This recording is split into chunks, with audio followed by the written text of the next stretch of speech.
جو ہر وقت لال لباس پہن کے رکھتے تھے، جن کو سرخ پوش کا لقب دیا گیا. بعض بزرگ فرماتے ہیں کہ سائیں مادھو لال بھی ہر وقت سرخ کپڑا پہنا کرتے تھے. تو یہ تو شریعت کی نفی نہ ہو گئی، شریعت کی مخالفت نہ ہو گئی. دوسری مثال آپ کو دیتا ہوں. شریعت کہتی ہے کہ ناچنا گناہ ہے، ناچنا رقص کرنا گناہ ہے. حضرت بابا بلے شاہ کیوں ناچے؟ ناچے کہ نہیں ناچے؟ ناچے نا. تو پھر یہ بھی تو گناہ ہوا کہ نہ ہوا؟ اللہ کے نبی بانسری کی آواز بھی نہیں سنا کرتے تھے. بانسری کی آواز بھی، ایک دفعہ بانسری کی آواز آئی، اللہ کے نبی نے اپنی دونوں انگلیاں اپنے کانوں میں دے دی اور پھر فرمایا کہ کیا وہ منحوس آواز آنا بند ہو گئی؟ صحابہ نے فرمایا رسول اللہ اب آنا بند ہوگی. تو اللہ کے نبی نے اپنی دونوں آنکھیں، دونوں انگلیاں کانوں سے نکال لی. اب جو نبی بانسری کی آواز نہیں سن رہا اور صوفیہ تارا بجا رہے ہیں، حضرت وارث شاہ تارا بجا رہے ہیں، سائیں سچل سر مست تارا بجا رہے ہیں، ناچ رہے ہیں، تو یہ تو شریعت کی نفی نہ ہوگی؟ نہیں ہوئی نفی. میں آپ کو بتاتا ہوں، یہی وجہ ہے شیخ کی ضرورت ہے تمہیں، کیونکہ امت کو سمجھانے کے لیے ہر دور میں ایک انہی میں سے ایک عام انسان جو کہ بشریت کے لباس میں ہو، ایز اے ٹیچر اس کی ضرورت ہے. اسی کو شیخ کہتے ہیں، اسی کو پیر کہتے ہیں. امت ایسے ہی ہے جیسے بکری. بکری کو جتنا کھلا لو پلا لو پھر بھی کہیں نہ کہیں منہ ضرور مارے گی. ایسے تو 1,24,000 انبیاء کو اللہ نے بکری چروائی ہے. کیوں؟ کیونکہ بکری ایسے ہے جیسے امت ہے. ٹھیک ہے؟ تو امت کو اب سمجھانے کے لیے ہمارا عقیدہ ہے کہ لا نبی بعدی، اللہ کے نبی کے بعد کوئی نبی نہیں ہے. ٹھیک ہے؟ اب آپ کو مجھے کون سمجھائے گا؟ پھر وہاں سے طریقت شروع ہوئی. صحابہ اہل بیت کی اولاد سے سلسلے شروع ہوئے.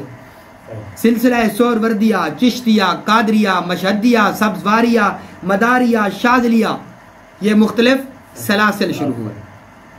بزرگان دین اپنے گھروں سے باہر نکلے اور انہوں نے لوگوں کو سمجھانے کے لیے اپنی ذمہ داری اپنے سر لی. تو نبی نے تو آپ کو اور مجھے شریعت سمجھانے آنا نہیں ہے، تو کون سمجھائے گا؟ شیخ سمجھائے گا، آپ کا پیر سمجھائے گا. پیر کسے کہتے ہیں؟ جس کی پیروی کی جائے. مرید ارادہ کرنے والا. کس چیز کا ارادہ کرنا؟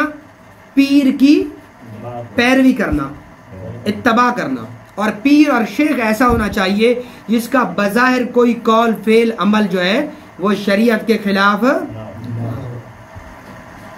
وہ آپ کا شیخ ہونا چاہیے.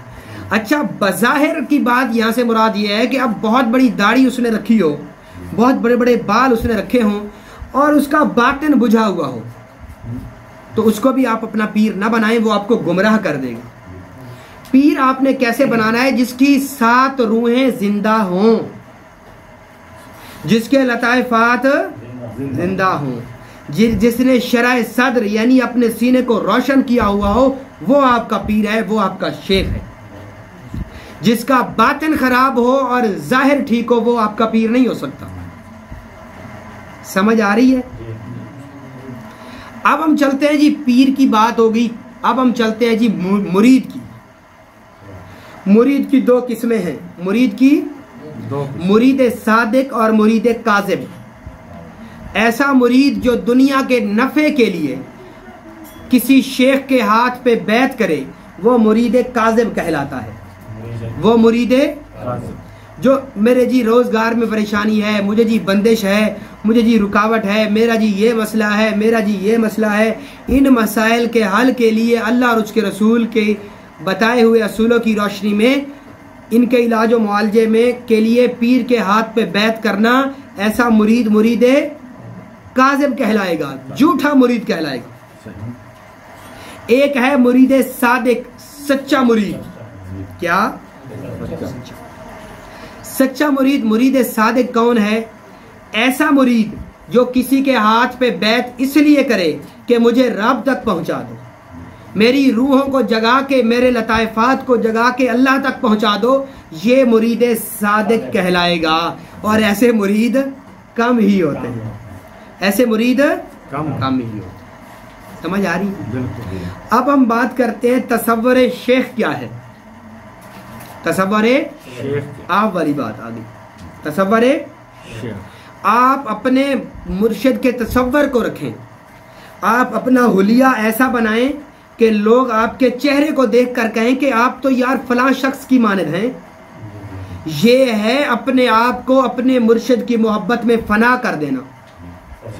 یہ ہے اپنے آپ کو اپنے مرشد کی محبت میں سیونی مینو راجا آنکھو ہیر نہ آنکھو کوئی.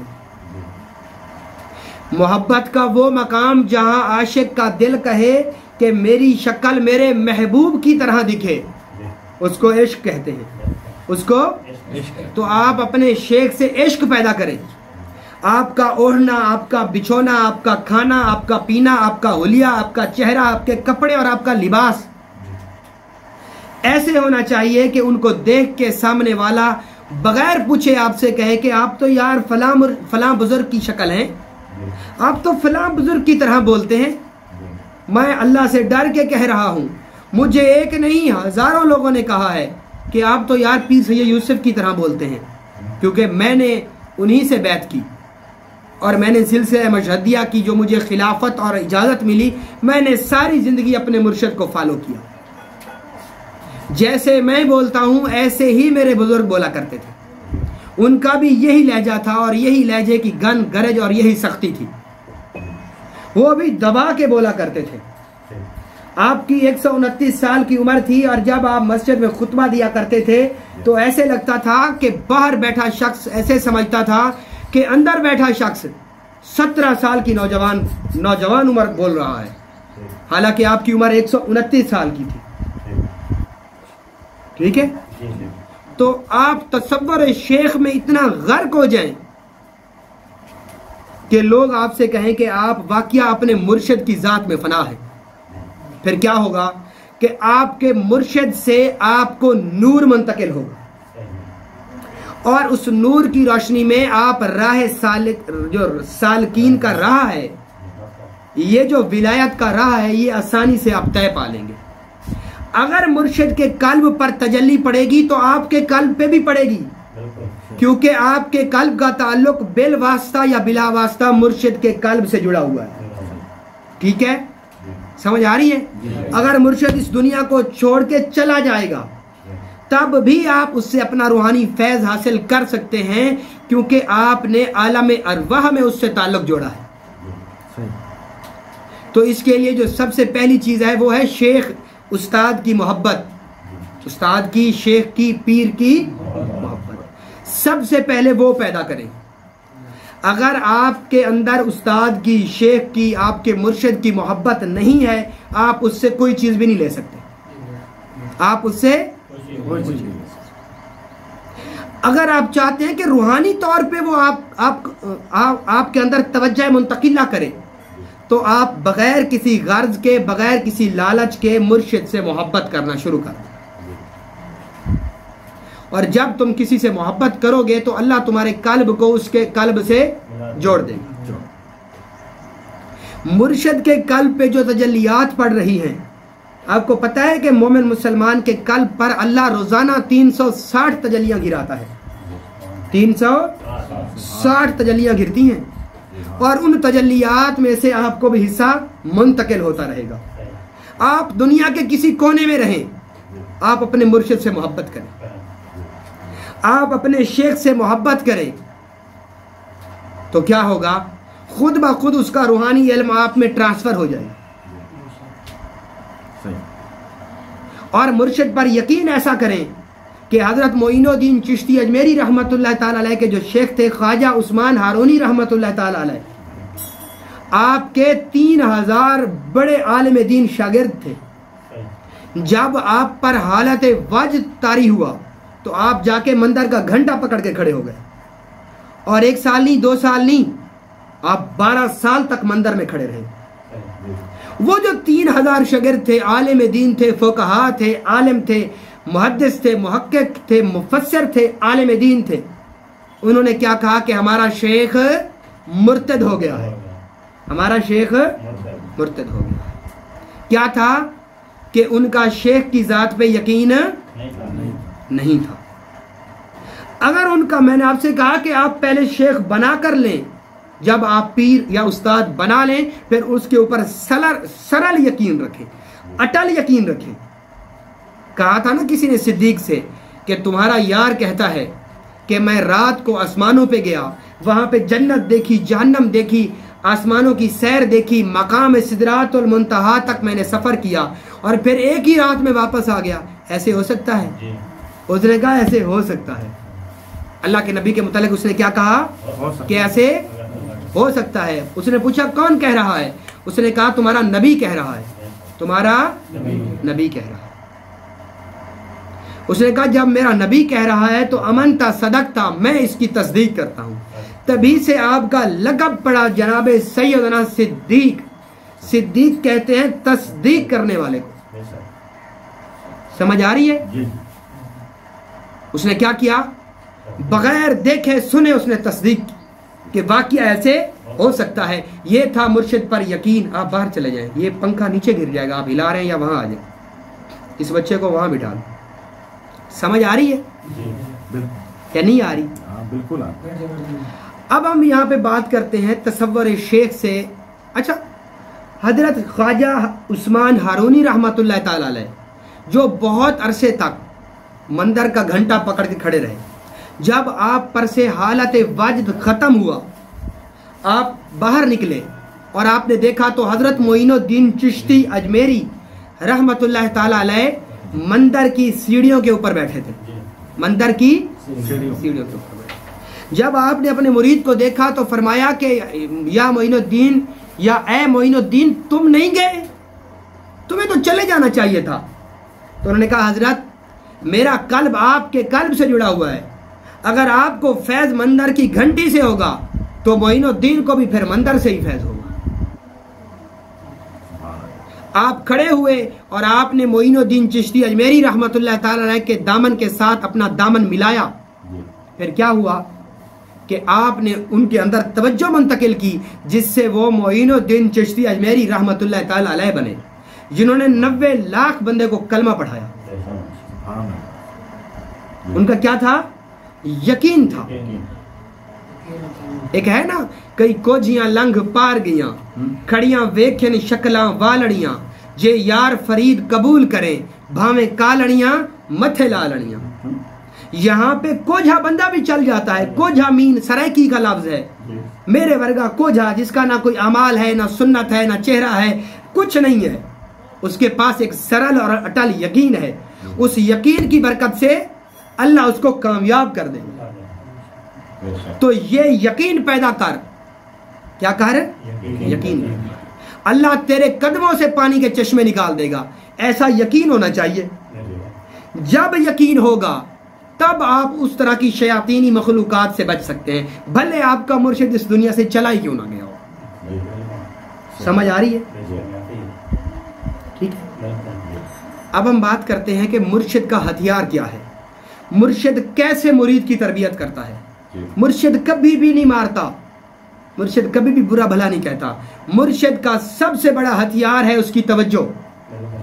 تو کوشش کر کسی طریقے سے اپنے شیخ کی توجہ ہاتھ لے لے. ہمارے مرشد فرمایا کرتے تھے کہ کوشش کیا کرو میری آنکھوں کے سامنے بیٹھا کرو تاکہ تم میری نظر میں رہو، تاکہ تم میری نظر میں رہو. کیونکہ توجہ کے لیے تمہارا مرشد کے سامنے رہنا ضروری ہے. اس لیے بزرگان دین نے ہزاروں سال مرشدوں کی خدمت میں گزار دیا. اپنا گھر بار، مال جان، اسباب، رزق، روزی، زمین جائیداد سب کچھ چھوڑ کے مرشد کی خاطر انہوں نے سفر کیا. بزرگان دین فرماتے ہیں کہ انہوں نے 40 سال تک اونٹوں کی مہار یعنی اس رسی کو پکڑ کے پیدل سفر کیا، تب جا کے ان کو ولایت کا ایک باب سمجھ آیا. یاد رکھنا، ایک قلم کی محنت ہے اور ایک قدم کی محنت ہے. جو قلم کی محنت ہے اس نے فتنہ پیدا کیا ہے، جو علم کی محنت ہے اس نے بھی فتنہ پیدا کیا ہے. کیسے؟ بڑے بڑے عالم لوگ مرتد ہو کے مرے ہیں. میں نے نہیں کہا، قرآن حدیث پاک میں ہے کہ اس دن بڑے بڑے لوگ اللہ کے ہاں یوں اوندھے منہ یہاں گردنے کے ساتھ ہاتھ لگے ہوئے اللہ کی بارگاہ میں پیش ہوں گے، اور اللہ ان سے کہے گا کہ بلاؤ ان لوگوں کو جن کو تم دنیا میں اپنا معبود سمجھا کرتے تھے۔ یہ قرآن نے کہا ہے، میں نے نہیں کہا۔ فرمایا فمن تشبہ فہو منہم، جو جس کی تشبیہ کرے گا اللہ اس کا حشر اسی کے ساتھ کرے گا۔ اب تو آل رسول کے ساتھ تشبیہ کر لے تو اللہ تجھے حسین کی صف میں کھڑائے گا، تو ظلم کر کے یزید کی تشبیہ کر لے تو اللہ تجھے یزید کے ساتھ ٹھہرائے گا۔ تو مرشد سے تعلق ایک نسبت بننا ہے، اور نسبت انسان کو کامیاب کرتی ہے۔ صحبت سے تو صحابی بن گئے تھے لوگ۔ صحبت کیا ہے؟ کہ اللہ کے نبی کے ساتھ رہے، صحابی رسول بن گئے۔ کیا بن گئے؟ کوئی ڈگری لی انہوں نے، کہیں پڑھے، کہیں بستہ لے کے گئے؟ نہیں، صرف رسول سے محبت کی، رسول کو خوش ہو کے دیکھا۔ اللہ نے فرمایا کلن وعد اللہ الحسنہ، اے محمد یہ سارے جنتی ہیں، اے محمد بدر والے مرتد ہو جائیں اللہ نے ان کو معاف کر دیا۔ یہ کیا تھا؟ صحبت تھی، ساتھ رہنا تھا۔